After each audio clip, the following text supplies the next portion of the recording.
Okay, recording on. Hello भाई लोग, तो कैसे हैं आप लोग? तो आज मैं आपके सामने एक बार फिर से आ गया हूँ।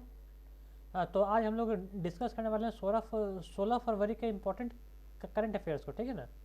सॉरी, ये क्या गया, ये आना चाहिए। हाँ, तो 16 फरवरी के इम्पोर्टेंट करंट अफेयर देखने वाले कहाँ पे, गौतम की क्लास में गौतम कुमार के साथ। आइए चलिए शुरू करते हैं।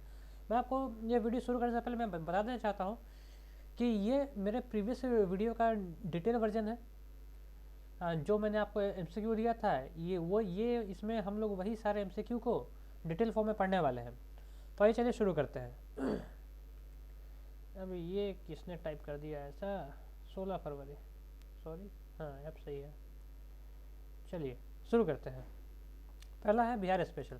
बिहार से न्यूज आ रहा है कि बिहार में सबसे बड़ा जूट और नेचुरल फाइबर पार्क, हमने बात किया था कि कहाँ पे लगने वाला भाई, पूर्णिया में लगने वाला है। तो देखिए, अभी बिहार के पूर्णिया जिले में, कहाँ पे भाई, पूर्णिया।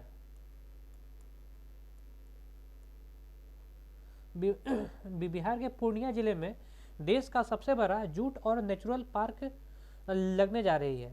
इस पार्क को 2022 में शुरू होने की संभावना है। बिहार के पूर्णिया जिले में इसके लिए भारत सरकार के सूक्ष्म लघु एवं मध्य स्फूर्ति परियोजना के तहत इसकी निर्माण की तैयारी शुरू हो चुकी है। जिले में 1000, कितना भाई, जिले में 1000 लघु उद्योग को इसके लिए तैयार किया जाएगा, जहां घरों में इस्तेमाल होने वाली चीज़ों का निर्माण जूट और प्राकृतिक रेशों के माध्यम से किया जाएगा। यहाँ लोगों को ट्रेनिंग भी दी जाएगी। इसके बाद भारत सरकार की ओर से उन्हें उद्योग कार्ड भी दिया जाएगा तथा उनका नाम एक्सपर्ट के रूप में भारत सरकार के वेबसाइट पर भी डाली जाएगी। तो बड़ा काम है भाई, वांतिस जी। आगे चलते हैं। अगला है हमारा नेशनल न्यूज है, यहाँ एक स्टेशन एक उत्पाद योजना। इसके बारे में जान लेते हैं ये क्या है। तो हमारी वित्त मंत्री निर्मला सीतारमन ने केंद्रीय बजट 2022-23 में एक जिला एक उत्पाद की तर्ज पर एक स्टेशन एक उत्पाद योजना की घोषणा की थी, ठीक है ना। तो इस योजना के जरिए सरकार, ठीक है ना, इस योजना के जरिए सरकार एक जिला एक उत्पाद के तहत ग्रामीण क्षेत्रों में रोजगार व उद्यमिता को बढ़ावा देने पर जोर देगी। इसका उद्देश्य रेलवे का उपयोग करके स्थानीय उत्पाद की आपूर्ति श्रृंखला को बेहतर ढंग से बढ़ावा देना है। प्रत्येक रेलवे स्टेशन को एक स्थानीय उत्पाद के लिए प्रचार केंद्र की तरह देखा जा सकता है। यह किसानों और कृषि उद्यमों के लिए अधिक कुशल रसद विकसित करने के लिए मदद करेगा और स्टेशनों से गुजरने वाले व्यापक दर्शकों यानी कि रेलवे यात्रियों के लिए अद्वितीय क्षेत्रीय उत्पाद पेश करेगा। आगे बढ़ते हैं। अगला है स्वरेजिबिलिटी। इसके बारे में जानते ही हैं भाई, ये आर्टिफिशियल इंटेलिजेंस पर आधारित है ना। ये किस पर आधारित है? आर्टिफिशियल इंटेलिजेंस पे। इसके बारे में जान लेते हैं थोड़ा सा। हाल ही में आईआईटी हैदराबाद ने विकलांग लोगों के लिए आर्टिफिशियल इंटेलिजेंस पर आधारित नौकरी पोर्टल को विकसित किया है, जिसका नाम है स्वरेजिबिलिटी, ठीक है। थोड़ा और इसके बारे में जानते हैं, है ना, क्या इसमें क्या क्या खास है। थोड़ा इसका कुछ डिटेल भी जान लेते हैं। तो देखिए, इस पोर्टल का नाम स्वराजेबिलिटी रखा गया है। यह भारत की अपनी तरह की पहला मंच है। यह पोर्टल उपलब्ध जानकारी का विश्लेषण करेगा और नौकरी तलाशने के लिए आवश्यक प्रशिक्षण का सुझाव भी देगा। अधिकतम पहुंच के लिए यह पोर्टल वेब और मोबाइल दोनों के ऊपर खुलेगा। आगे चलते हैं। हमारा अगला है प्रधानमंत्री संपदा योजना। थोड़ा इसके बारे में जान लेते हैं भाई, ये क्या है। तो हम लोगों ने पढ़ा था कि जो इसका जो 21-22 से इसको बढ़ा करके 25-26 तक इसका डेट कर दिया गया है ना। हम लोग इसको वही जानने वाले हैं। तो अभी हाल ही में 4600 रुपये आवंटन के साथ ही खाद्य प्रसंस्करण मंत्रालय ने प्रधानमंत्री किसान योजना को 2021-22 से बढ़ा करके 2025-26 तक जारी रखने का ऐलान कर दिया है। यह योजना भारत में खाद्य प्रसंस्करण क्षेत्र के विकास को बढ़ावा देने के लिए तैयार की गई है। इसके माध्यम से सरकार का लक्ष्य एक व्यापक पैकेज की पेशकश करना है, जो फॉर्म गेट के रियल आउटलुक की तरह कुशल सप्लाई चेन के प्रबंधन के साथ ही आधुनिक बुनियादी ढांचे के निर्माण में योगदान करती है। यह योजना किसानों को बेहतर मूल्य प्रदान करने में मदद करती है, जिससे रोजगार भी पैदा होता है। इस योजना की शुरुआत 2017 में की गई थी। कब किया गया था भाई? 2017 में प्रधानमंत्री किसान संपदा योजना की शुरुआत किया गया था, जिसको लक्ष्य रखा गया था कि 21-22 तक इस योजना को चलाना है, लेकिन अब इस योजना को बढ़ा दिया गया है 25-26 तक। ठीक है, आगे चलते हैं। अगर पावरथॉन 2022, तो इसके बारे में जान लेते हैं भाई, ये क्या है। तो केंद्रीय बिजली, ठीक है, केंद्रीय बिजली और MNRE मंत्री RK सिंह ने पावरथॉन 2022 का शुभारंभ कर दिया है। पावरथॉन 2022 जो 2022 है RDSS के तहत एक हैकथॉन प्रतियोगिता है, जिसके लॉन्च की घोषणा REC लिमिटेड ने सिंध और IIT बॉम्बे के सहयोग से की थी। इस आयोजन का मुख्य उद्देश्य बिजली वितरण में जटिल समस्याओं को हल करने के लिए प्रौद्योगिकी संचालन का समाधान ढूंढना है कि आखिर जो बिजली के सप्लाई में जो बहुत सारी चुनौतियों का सामना करना पड़ता है उसको कैसे दूर किया जाए। फॉर एग्जांपल, बिजली का सप्लाई करने में बिजली का लॉस होता है तो उसको कैसे कम करें, यही सारा बात इसमें हम लोग देखने वाले थे। आगे बढ़ते हैं। अगला जो खबर आ रहा है वो इंटरनेशनल से आ रहा है। कहाँ आ रहा है? इंटरनेशनल न्यूज है। तो यहाँ पे अंतर्राष्ट्रीय अंतरिक्ष केंद्र मतलब कि इंटरनेशनल स्पेस स्टेशन के बारे में बात कर रहा है। तो अभी जो नासा ने 2030 तक बोला है कि वो अपना जो स्पेस स्टेशन है उसको छोड़ देगा, मतलब वो आउट ऑफ सर्विस हो जाएगा। बहुत लंबे समय से उसकी सेवाएं ली जा रही हैं। तो उससे रिलेटेड कुछ खबर है तो देख लेते हैं।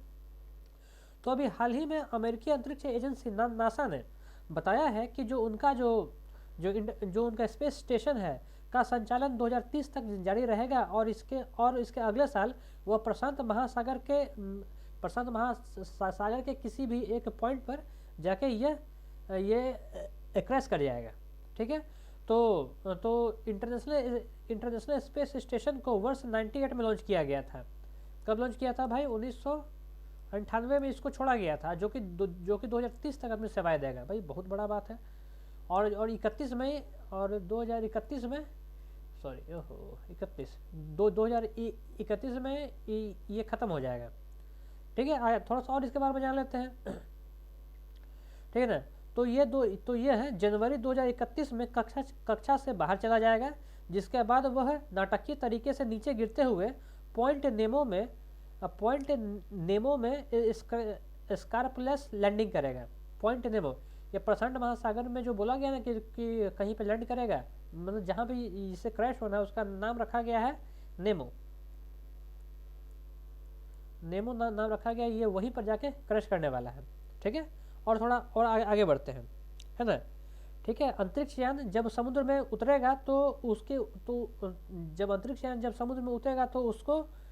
उसको स्प्लैश लैंडिंग कहा जाता है। स्प्लैश लैंडिंग उसको कहा जाता है। थोड़ा और जान लेते हैं।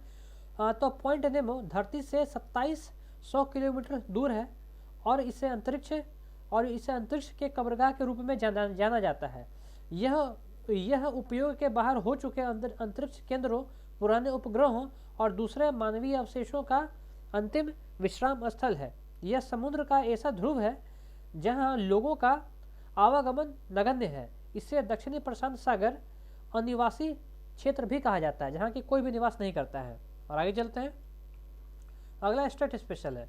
तो लता मंगेशकर के नाम पर संगीत अकादमी, हम लोग ने पढ़ा था भाई। अभी इंदौर ने लता मंगेशकर के नाम पर एक अकादमी खोलने की बात कही थी। तो जान लेते हैं इसके बारे में डिटेल। तो हाल ही में मध्य प्रदेश के जो मुख्यमंत्री हैं शिवराज सिंह चौहान ने इंदौर में स्वर कोकिला लता मंगेशकर के नाम पर संगीत अकादमी की स्थापना की घोषणा की है तथा एक संग्रहालय का भी निर्माण कराने की बात कही है। इस संग्रहालय में लता जी ने जो कुछ भी गाया है वह उपलब्ध रहेगा। इंदौर में उनके प्रतिमा की स्थापना भी की जाएगी। और वो कब की जाएगी? वो उनके जन्मदिन पर की जाएगी। और उनके जन्मदिन पर हर साल लता मंगेशकर के नाम से एक पुरस्कार का भी वितरण किया जाएगा। तो लता मंगेशकर का जो जन्म हुआ था, तो देख लेते भाई इनका जन्म कब हुआ था। तो ये 28 सितंबर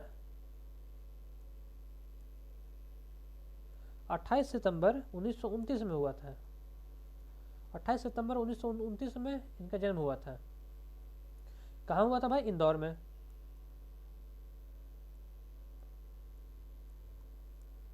इंदौर में इनका जन्म हुआ था, इसीलिए इंदौर सरकार इतना कुछ कर रही है। आगे बढ़ते हैं। नेशनल सिंगल विंडो सिस्टम, इसके बारे में थोड़ा जान लेते हैं भाई। तो ये क्या है? तो नेशनल सिंगल विंडो सिस्टम जारी करने वाला पहला केंद्र शासित प्रदेश कौन बन गया है? तो वो बन गया जम्मू एंड कश्मीर बन गया है। थोड़ा सा इसके बारे में जानते हैं कि ये क्या है। तो केंद्र शासित प्रदेश जम्मू कश्मीर में औद्योगिक विकास को बढ़ावा देने के लिए वहाँ का जो उप राज्यपाल है, मतलब कि जो वहाँ के जो गवर्नर है, उनका नाम है मनोज सिन्हा।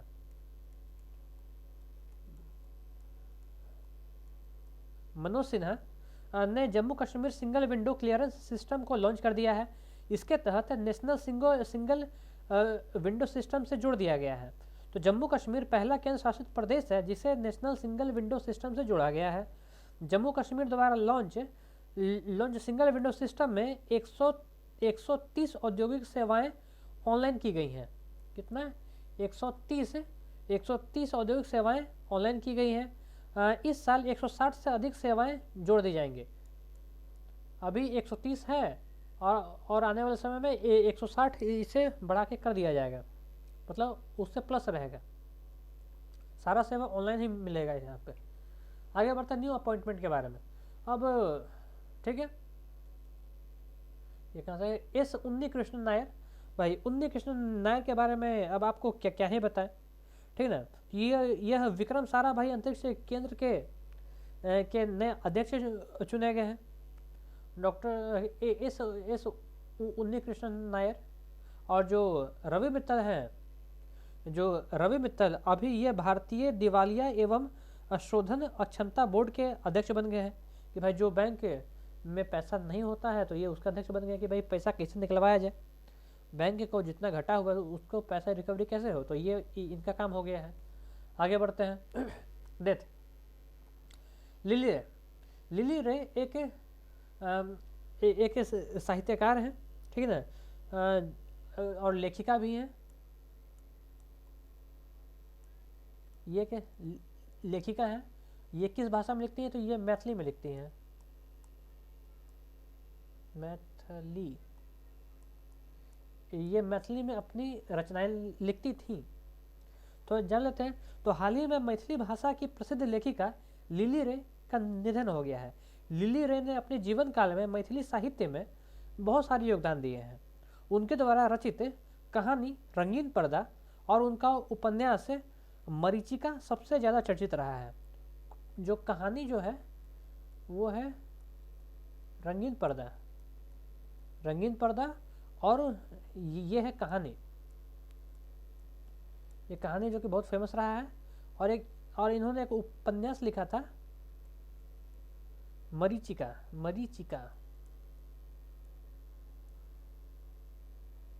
ये उपन्यास है। ये उपन्यास रहा है जो कि अपने समय में बहुत ज़्यादा फेमस था। मरीचिका के लिए 1982 में इन्हें साहित्य अकादमी की ओर से सम्मानित किया गया था। जब इन्होंने मरीचिका लिखा था तो साहित्य अकादमी की तरफ से इनको सम्मानित भी किया गया था अपने इस रचना मरीचिका के लिए। आगे बढ़ते हैं। अगला स्पोर्ट्स, नीरज चोपड़ा। तो अभी इनको एक अवार्ड दिया गया है, ठीक ना, तो उसी के बारे में हम लोग यहाँ पे जानने वाले हैं। तो अभी नीरज चोपड़ा को लॉरिस स्पोर्ट्स अवार्ड्स के लिए नामित किया गया है। लॉरिस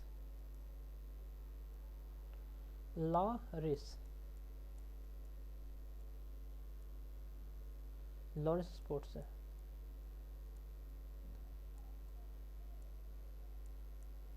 अभी नीरज चोपड़ा को लॉरिस स्पोर्ट्स अवार्ड के लिए नामित किया गया है। तो क्यों किया गया? क्योंकि आपको पता ही होगा कि इन्होंने टोक्यो ओलंपिक में जेवलिन थ्रो में गोल्ड मेडल जीता था भाई। तो इनको अवार्ड क्यों नहीं मिलेगा? इनके बारे में और क्या बताया आपको, है ना। आगे बढ़ते हैं। तो अगला जो खबर है सिक्योरिटी से आर्ट। एक योजना है, ऑपरेशन, इसको हम ऑपरेशन आर्ट बोले, कोई इशू नहीं है। ऑपरेशन आहट, आपको पता होगा कि ऑपरेशन आहट अभी रेलवे पुलिस फोर्स के द्वारा चलाई गई है। क्यों? क्योंकि मानव तस्करी को रोकने के लिए। क्योंकि मानव की तस्करी सबसे ज़्यादा अगर कहीं भी होगी तो वो रेल के थ्रू ही होगी, क्योंकि रेलवे में ट्रैवल करना बहुत ज़्यादा आसान है है ना। तो अभी रेलवे सुरक्षा बल ने मानव तस्करी को रोकने के लिए ऑपरेशन आहट की शुरुआत की है। यह ऑपरेशन मुख्य रूप से उन ट्रेनों पर ध्यान केंद्रित करेगा जो कि सीमावर्ती देशों में चल रही है। इसे रेल मंत्रालय के तहत किया गया है। इस ऑपरेशन में रेलवे मंत्रालय की जो आरपीएफ टीम है, लंबी दूरी की ट्रेनों में तस्करों से महिलाओं और बच्चों को बचाने के लिए सुरक्षा तैनात करेगी, मतलब कि वो वहाँ पे तैनात रहेंगे। तो राष्ट्रीय अपराध ब्यूरो के अनुसार हर साल 2200 नए तस्करी के मामले दर्ज किए जाते हैं। मतलब कि जो क्राइम ब्यूरो है वो बोलता है कि हर साल 2200 ऐसा केस आता है जो कि मानव तस्करी से संबंधित होता है। तो 2011 में भारत सरकार ने United National Conventional Against Translational Organised Crime लागू किया था। तो प्रोटोकॉल के तहत मानव तस्करी के रोकथाम के लिए और उसके दमन के लिए और उसमें दंड देना भी शामिल है। ठीक है, चलो। और आरपीएफ ने एक बहुत अच्छा काम किया है कि 2017 से लेकर 2021 तक में जो भी अब तक जो भी मानव तस्करी हुआ है 2017 से 2021 तक में, वहाँ से अब तक 2000 से अधिक लोगों को बचाया गया है। लोग का मतलब खासकर महिलाएं। 2017 से 2021 तक में 2000 महिलाओं को मानव तस्करी से मुक्त कराया गया है। आगे बढ़ते हैं। अगला इंपॉर्टेंट डेज, चलिए आइए देखते हैं। 16 तारीख क्या है कुछ खास 16 तारीख को जो देख लेते हैं भाई। 16 तारीख को कुछ खास नहीं है, तो हम लोग एक बार पूरे फरवरी महीने का करंट इंपॉर्टेंट डेट देख लेते हैं। तो हम लोग शुरू करते हैं 1 फरवरी से। यह 1 फरवरी को हम लोग भारतीय तट रक्षक दिवस के रूप में मनाते हैं। 1 फरवरी को हम लोग भारतीय तट रक्षक दिवस के रूप में मनाते हैं। The Indian Coast Guard Day मनाते हैं हम लोग। बात है 2 फरवरी को हम लोग मनाते हैं विश्व आर्द्रभूमि दिवस, जिसको हम लोग वर्ल्ड वेटलैंड डे बोलते हैं। और दूसरा बोलते हैं रूमेराइटिस गठिया जागरूकता दिवस, जिसको रूमेटॉइड अर्थराइटिस अवेयरनेस डे भी बोलते हैं। फिर आता है 4 फरवरी। तो 4 फरवरी को हम लोग विश्व कैंसर दिवस के रूप में मनाते हैं। और इस 4 फरवरी को ही सूरज कुंड शिल्प मेला भी लगता है। कहाँ पर भाई? फरीदाबाद में। आगे बढ़ते हैं। तो अगला आता है 5 फरवरी। 5 से 13 फरवरी का मतलब ये पूरा के वीक है। तो इसमें हम लोग काला घोड़ा महोत्सव मनाते हैं। कहाँ पे मनाते हैं? तो भाई मुंबई में क्यों मनाते हैं? क्योंकि वह अपने कला के क्षेत्र में समृद्धशाली इतिहास को दिखाने के लिए मनाता है काला घोड़ा दिवस। इसके बाद आता है 6 फरवरी। 6 फरवरी को क्या होता है? तो 6 फरवरी को हम लोग महिला जननांग विकृति के लिए शून्य सहनशीलता का अंतर्राष्ट्रीय दिवस मनाते हैं, या फिर international day of tolerance for female gentle mutation के रूप में मनाते हैं। इसके बाद बारी आता है 8 फरवरी का। 8 फरवरी को क्या मनाते हैं? तो 8 फरवरी को हम लोग सुरक्षित इंटरनेट दिवस मनाते हैं, या फिर बोले तो सेफर इंटरनेट डे या फिर सेफ इंटरनेट डे के रूप में हम लोग मनाते हैं। आगे बढ़ते हैं। 10 फरवरी को क्या होता है? तो भाई 10 फरवरी को हम लोग राष्ट्रीय कृमि मुक्ति दिवस मनाते हैं। राष्ट्रीय कृमि मुक्ति दिवस, या फिर इसको हम लोग बोले तो इंटरनेशनल डी वार्मिंग डे मनाते हैं। और क्या मनाते हैं? और हम लोग विश्व दलहन दिवस के रूप में मनाते हैं, जिसको हम लोग बोल सकते हैं वर्ल्ड पल्सेस डे के रूप में मनाते हैं। आगे आता है 11 फरवरी। इस दिन क्या होता है? तो इस दिन हम लोग बीमारों का विश्व दिवस मनाते हैं, वर्ल्ड डे ऑफ सिक्स मनाते हैं। इसके बाद मनाते हैं विज्ञान में महिलाओं और लड़कियों का अंतर्राष्ट्रीय दिवस मनाते हैं। तो ये विज्ञान के क्षेत्र में महिलाओं और लड़कियों को चिन्हित करने के लिए ये चीज़ हम मनाते हैं। तो international day of women and girls in science मनाते हैं। फिर आता है 12 फरवरी। 12 फरवरी को क्या मनाते हैं? तो 12 फरवरी को हम लोग डार्विन दिवस मनाते हैं। ये चार्ल्स डार्विन है, पता ही होगा इनके बारे में। और उसके बाद हम लोग मनाते हैं राष्ट्रीय उत्पादकता दिवस, नेशनल प्रोडक्टिविटी डे हम मनाते हैं 12 फरवरी को। आगे बढ़ते हैं। फिर आता है 13 फरवरी। 13 फरवरी को हम लोग विश्व रेडियो दिवस के रूप में मनाते हैं, वर्ल्ड रेडियो डे के रूप में। फिर आगे आता है 18 से 27 फरवरी, मतलब कि ये पूरा एक सप्ताह से ऊपर का हाल है। तो इस दिन हम लोग ताज महोत्सव मनाते हैं। कहाँ मनाएंगे भाई? तो आगरा में मनाएंगे। 18 फरवरी से लेकर 27 फरवरी तक को हम लोग ताज महोत्सव मनाते हैं। आगे बढ़ते हैं। अगला है 20 फरवरी। 20 फरवरी को क्या मनाते हैं? तो 20 फरवरी को हम लोग सामाजिक न्याय विश्व दिवस के रूप में मनाते हैं। सामाजिक न्याय विश्व दिवस के रूप में मनाते हैं। इसको हम लोग बोलते हैं world day of social justice के रूप में मनाते हैं। अगला है 21 फरवरी। 21 फरवरी को क्या करते हैं हम लोग भाई? तो 21 फरवरी को हम लोग अंतर्राष्ट्रीय मातृभाषा दिवस के रूप में मनाते हैं। अंतर्राष्ट्रीय मातृभाषा दिवस के रूप में हम लोग 21 फरवरी को मनाते हैं। इसी को हम लोग बोलते हैं इंटरनेशनल मदर लैंग्वेज डे। आगे बढ़ते हैं। 22 फरवरी 22 फरवरी को हम लोग विश्व स्काउट दिवस के रूप में मनाते हैं, मतलब कि वर्ल्ड स्काउट डे हम लोग मनाते हैं 22 फरवरी को। आगे बढ़ते हैं। अगला है 24 फरवरी। ठीक है, अगला दिन आता है 24 फरवरी। तो 24 फरवरी को हम लोग केंद्रीय उत्पादन शुल्क दिवस मनाते हैं, मतलब कि सेंट्रल एक्साइज डे के रूप में हम लोग मनाते हैं। फिर अगला है 27 फरवरी। 27 फरवरी को हम लोग विश्व एनजीओ दिवस, वर्ल्ड एनजीओ डे के रूप में मनाते हैं। फिर आएगा हम लोग का 28 फरवरी, फरवरी का आखिरी दिन। तो उस दिन हम लोग क्या मनाएंगे? तो उस दिन हम लोग 2 इंपॉर्टेंट डे मनाते हैं। पहला है अंतर्राष्ट्रीय विज्ञान दिवस मनाते हैं, नेशनल साइंस डे मनाते हैं। और क्या मनाते हैं? दुर्लभ रोग दिवस, रेयर डिजीज डे के रूप में मनाते हैं। तो चलिए भाई लोग, अब हम लोग ये वीडियो यहीं पे ख़त्म करते हैं। अगर आपको हमारे वीडियो अच्छे लगते हैं तो आप यूँ ही हमारे साथ यूँ ही बने रहिए और हमें लाइक कीजिए, कमेंट कीजिए, बस अपना प्यार हम पर बताए रखिए। ठीक है, हम लोग नेक्स्ट वीडियो में फिर से मिलते हैं एक साथ। चलिए, तब तक के लिए बने रहिए हम लोग के साथ।